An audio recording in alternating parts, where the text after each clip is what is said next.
English podcast show. Learn English smartly.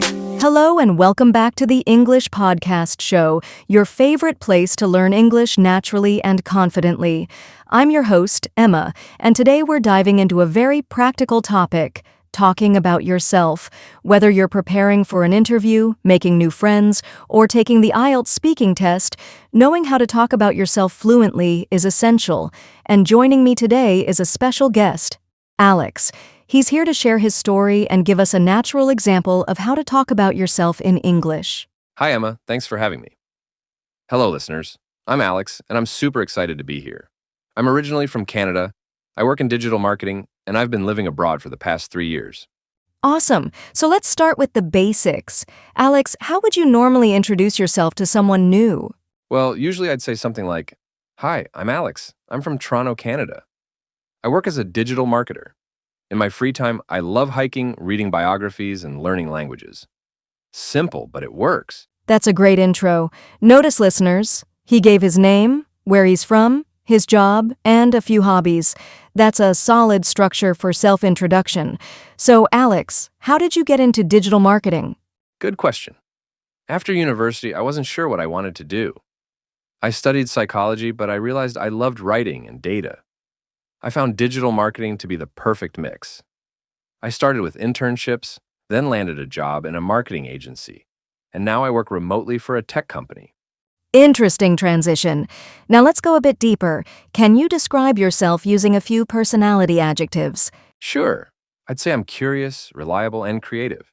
I'm the kind of person who always wants to learn new things. I also value consistency and honesty a lot. Nice. And for our listeners, describing your personality helps make your speech more dynamic and personal. Alex, can you tell us about a challenge you faced while living abroad? Absolutely. Moving to Germany without speaking much German was tough. Everything was different: culture, language, even buying groceries.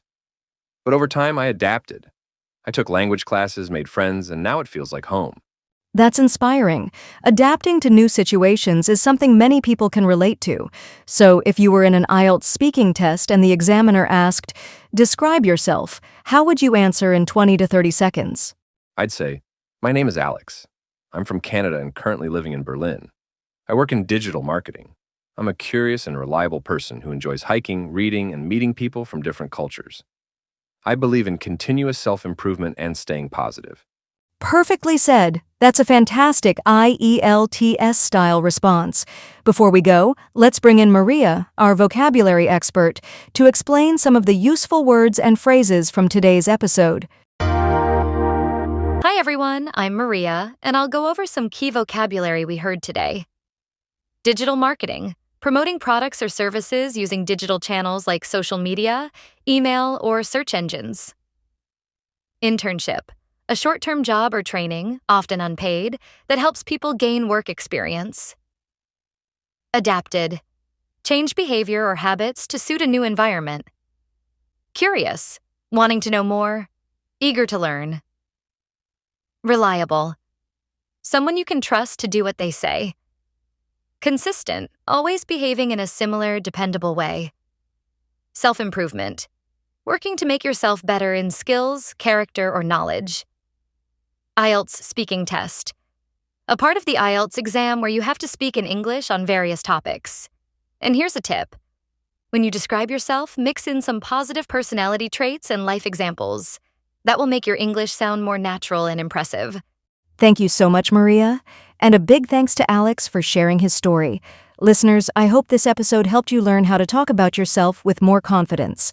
Remember, learning a language is a journey, and every step counts. Keep practicing and don't be afraid to talk about yourself. That's right. We'll be back next week with more real conversations, new vocabulary, and useful tips. Don't forget to subscribe to the English Podcast Show and follow us on YouTube until next time. Stay curious, stay confident, and keep speaking English